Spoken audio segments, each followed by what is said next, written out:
Hey Krishna, good morning everyone. Thanks for joining this morning for the fun reading session. So we'll continue reading from the Nectarian Ocean of the Holy Name by His Holiness Sacinandana Swami. We are on this fourth chapter called Namabhasa, where we've been learning about overcoming anarthas. The four anarthas that we discuss are Pradya Durbhalya, Aparada, Asat Trishna, Tattva Vibhrama. Tattva Vibhrama or Po, illusion or ignorance about one's own identity. Number two, ignorance about the position of the Supreme Personality of Godhead. Number three, ignorance about the processes of Sadhana Bhakti and Prema Bhakti. And number four, ignorance about the factors which are unfavorable for the development of Krishna consciousness. Now, the last section of this, not last session, the last session of this particular part is three types of transcendental knowledge. The question I'm going to read from the book. The question is how the clouds of ignorance and anarthas which move before the holy name can be dispersed. How can we remove these anarthas? For this, one requires transcendental knowledge, and therefore it is absolutely necessary to take shelter of a bona fide spiritual master. He instructs the faithful disciple in the three following important subjects of spiritual realization. So, the 3 points is going to be given here by the spiritual master for one to practice that so that the anarthas can go away. So, what are those three things? Starting with the first one, Sambandha Jnana, and second one is Abhideya, and the third was Prayojana. Now, Sambandha Jnana, this is the essential understanding about three important things. There are three things one has to be very well aware of. What are the three things? Number one, the spiritual position of the living beings. Number two, the spiritual position of Sri Krishna. And number three, the position of the material world. So these are the three things as called tattvas. So this tattvam has to be learned from a guru, that is the living entity, who we are, what is our position in the spiritual. First of all, understanding what who we are, and then comes this position of spiritual position of living entity. And the second is who is Krishna and what is his position. And number three, what is this material world, this position of the material world. It describes exactly how these three topics are interrelated. The first and the most important point is we are not this body. We are not a biophysical computer. We are spirit souls, part and parcel of Krishna. La Prabhupada constantly emphasized this point. He used to say, before people do not understand that they are not identical, before people do not understand that they are not identical with their material body, all spiritual injunctions remain irrelevant. They cannot understand them. These are Prabhupada's words. First of all, the spiritual master has to establish the fundament, the three fields of Sambandha Jnana in the disciple. And when the disciple has understood them, the spiritual master leads him further on. So this is the first thing that we learn from a guru, that who we are, who is Krishna, and what is this Prakriti. Chitta, Ishvara, and Achit. So those important things are important that we learn from a guru. Once that is learned, the next thing is Abhideya.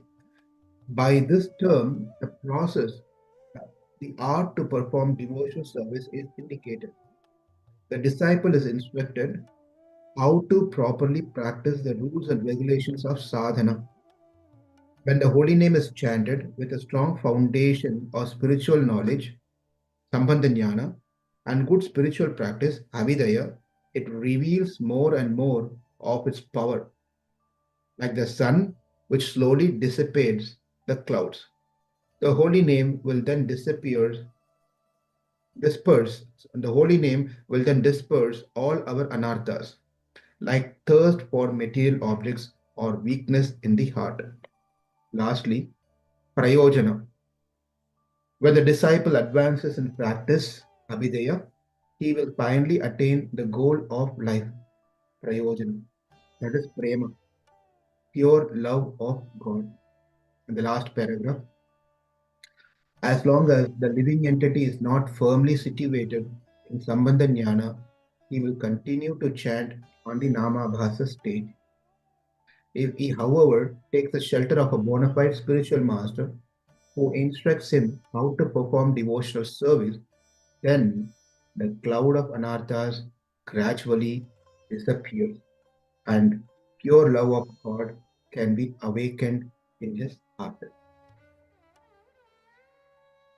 So, what we learned today, how to remove these anarthas, is by first of all establishing ourselves a relationship with a guru as bona fide spiritual master. When we establish a relationship with the bona fide spiritual master, we get three knowledges, transcendental knowledge: Sambandha Jnana, Abhideya, and Prayojana. Sambandha Jnana, where we learn about who we are. We are not this body, we are the spirit soul. Our eternal position is servant of Krishna or servant of servant of servant of servant of servant of Krishna. That is our real position, whether we are in this material world or whether we are in the spiritual world. That is our real position. And the second is understanding. Once we understand who we are, that's exactly how Krishna takes Bhagavad Gita, take forward Bhagavad Gita with Arjuna, establishes Atmajnana, then slowly he takes to Paramatmajnana or Bhagavan. Likewise, the second thing is learning about Krishna. And third thing also is important as we learn, we also have to learn about this world, this material world. If we don't have a proper understanding of this world, then we may think that this world is ultimately what our goal is, and we like to stay here forever in different places, in Bhuloka, Swarloka, Swargaloka, or up to the Brahmaloka. We think that is the goal of our life, where we have to elevate ourselves up to the level of Brahma, and we may not understand that this whole material world is also a temporary. It is not false, it is temporary. So this jnana has been given by Acharya, a guru. And then as once we have this jnana, and that helps us to practice devotional service in a more stable way. If we don't have this jnana, then we will continue and we'll get disturbed. We may not do properly in devotional service. Therefore, it is important that we have to have this jnana, three jnanas, three tattva jnana. And once that practice matures, then the prayojana, which is we advance and attain the goal of life, which is prema, which is love of God. Now, that is what has been covered in this section. And what we are going to continue reading tomorrow is the effect of Namabhasa, another beautiful session with 7 points that we will read tomorrow. Okay, let's see if there is any discussion in. One thing that we ended yesterday with a question by Priya Mataji. She and I had a multiple conversation yesterday, and that's been addressed. But I thought I'll just give a gist of what the question, and also what is the conclusion of how we understand that thing. So one thing I really have to appreciate is how to ask questions. Sometimes we ask questions and we go all over the places. The question might take 10 minutes and then finally it would be a one-liner answer, right? So I was, I interacting with Priya Mataji for quite a few years now. She has the skill of how to ask questions. So if she puts a question very clearly, she sent me a message, and then she said what she understood and what she did not understand, and where she needs clarification. It makes so very easy for especially people like me to not go on giving a big lecture. Sometimes when a question has been asked, if we are not asking the question the right way, the person who has to respond to the question may come to an may have some ideas and he may give a many answers where the questioner may already know all the answers, but he or he does just need one particular outcome of this whole thing. But then we start giving a big lecture of trying to answer everything is not needed. But it's all the art of asking questions. Really a nice question. I'm just going to read this question, but the answer is just one line. It makes it one liner just because the question was so very clear, at least to me. The question is, yesterday when we read this one about Tattva Vibhrama, the third point which has been mentioned is ignorance about the process of sadhana bhakti and prema bhakti. So first of all, we need to know what is sadhana bhakti. And second thing is we need to know, first of all, we need to know what is bhakti. Second thing is we need to know what is sadhana bhakti. Third is we need to know what is prema and what is prema bhakti. Question is loaded question, but let me read this one. I heard in the Tattva Vibhrama, part of one of the major Vibhrama means is hallucination or confusion or misunderstanding or those things. Illusion. Yeah.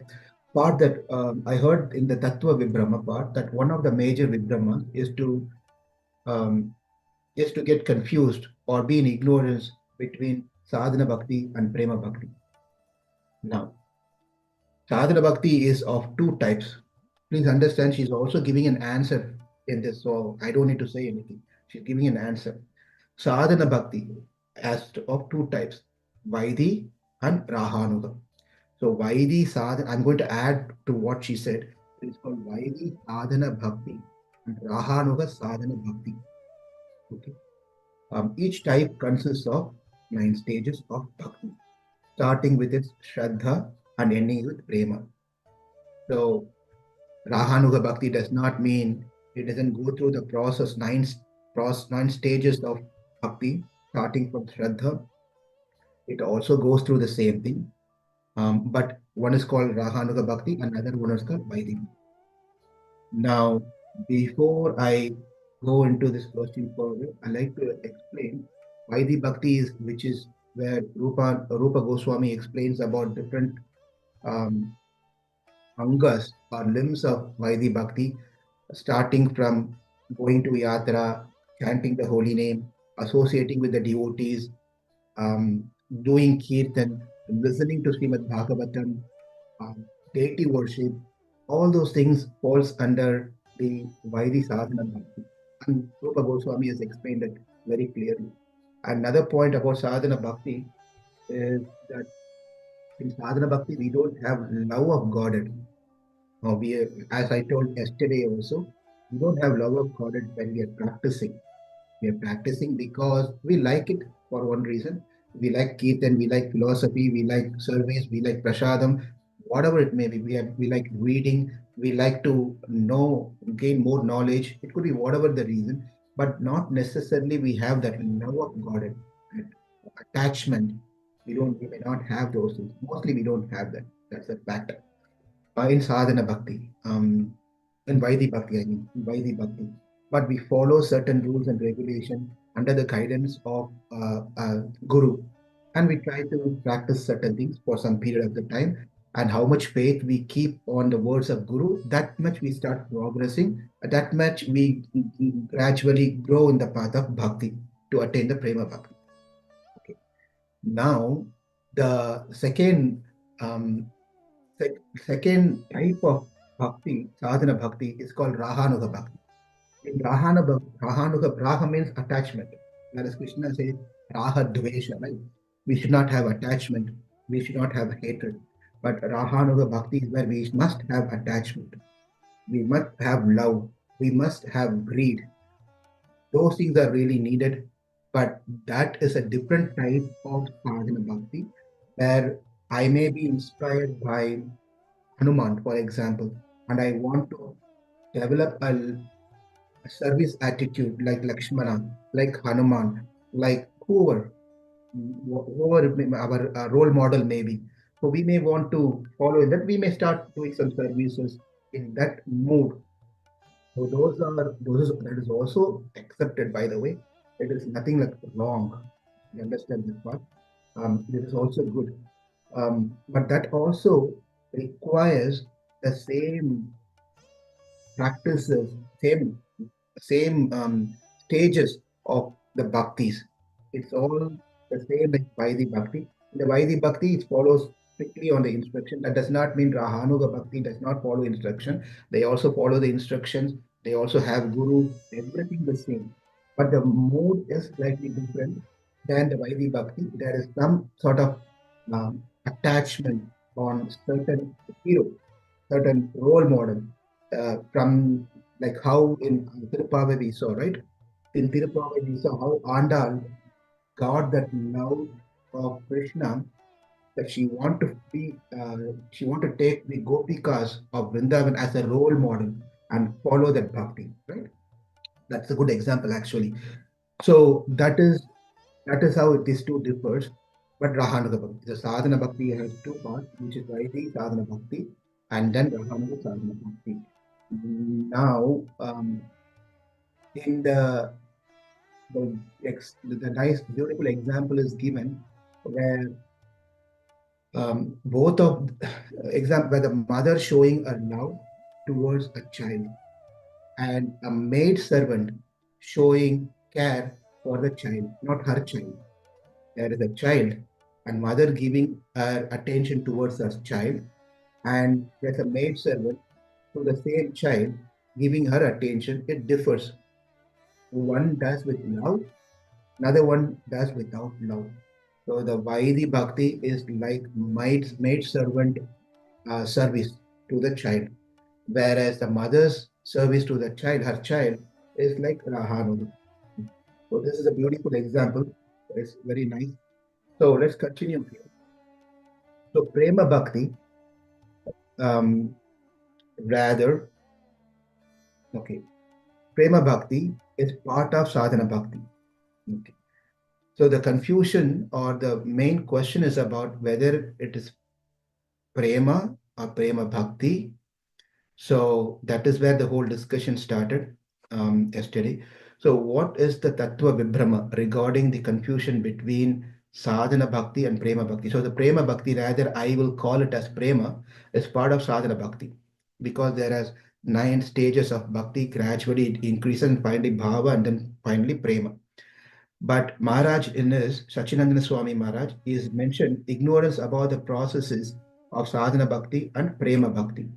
So the question is, why it is Prema Bhakti? When it's Prema, where is the confusion? Where Prema is only a stage. Where can be a confusion? Okay, now let me continue reading. If it is confusing for some of you of this whole thing, please listen to this. Again, I was not going to do this in this session, but some of you may have questions from yesterday. We didn't address this one, therefore I'm just wanting to cover that also over here. But if you still have any questions, we can take that after this. So, sadhana bhakti and prema bhakti, ultimately, we are performing sadhana bhakti. So that we reach the stage of prema, which is true. Okay. So, sadhana bhakti or prema bhakti, because what Prema Bhakti says or considered is prema is a stage from one level Shraddha to ultimately to prema. So our point is ultimately we are performing sadhana bhakti because Ragaanuga is also sadhana bhakti. I am, I guess I'm confused regarding usage of terms. This is where it gets more interesting. Number one, see how clearly she says what all she understood, what all she did not understand. It makes it very easy. Number one, I understand that there is sadhana bhakti. Number two, I understand that there is Vaidi Bhakti. Number three, I understand that there is Rahanuga Bhakti. Okay. Number four, I do not understand what is Prema Bhakti. Prema is a stage. Oh, it's 5:36. I'm sorry, but let's quickly wrap this up. Number four, I don't understand what is Prema Bhakti. Prema is a stage according to my understanding how to perform Prema Bhakti.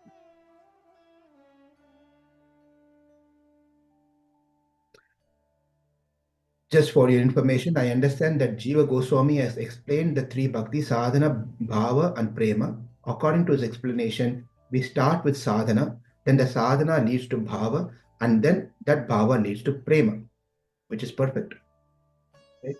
So our question is, I do not understand what is prema bhakti. Prema is a stage, according to my understanding, how to perform the prema bhakti.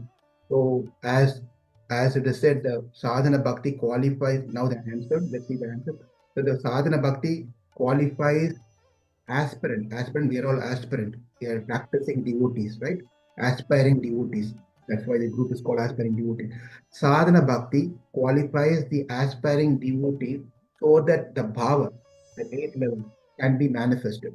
Bhavas were emotionally uh, a person have an internal emotions towards Krishna, not emotions means material emotions, spiritual emotions, internal emotion. It's called bhava bhakti. And when that bhava bhakti matures into a sentimental love, sentiment, it becomes very sentimental, then that's called prema bhakti. So yes, it's the stage, but the usage of terminology is where it's getting little confused, but don't get confused with the terms here. But it is prema and prema bhakti is the same thing. It is not that the practice of this that one attains to that stage where it becomes more sentimental love, devotion in love. That's all what it is. Okay. Now, to conclude this one, I asked His Holiness Romapada Swami Maharaj the same question yesterday, and I asked Maharaj, ignorance about the processes of sadhana bhakti and prema bhakti. I asked Maharaj, how is that possible about the prema bhakti, ignorance, and so forth when there is no practices? And Maharaj responses is just one liner.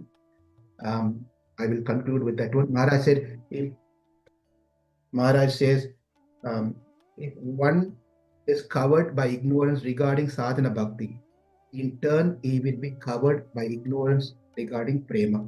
That's a statement which answers it according to me.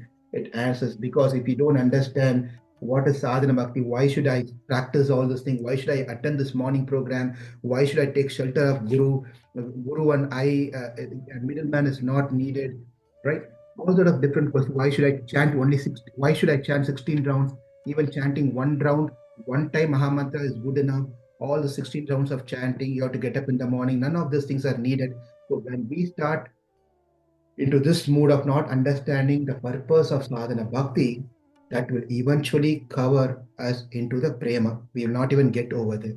That is the concluding part that I want to share here that I received that from Maharaj, from Maharaj. All right, it is 5:40.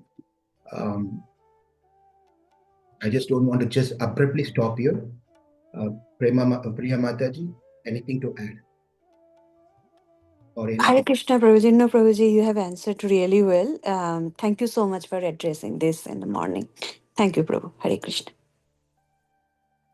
Thank you very much. We'll conclude here and weekend, as we always do. We have longer session on weekends, so we can discuss more Saturday and Sunday. Thank you all very much. Have a wonderful rest of the day. Hare Krishna. Tomorrow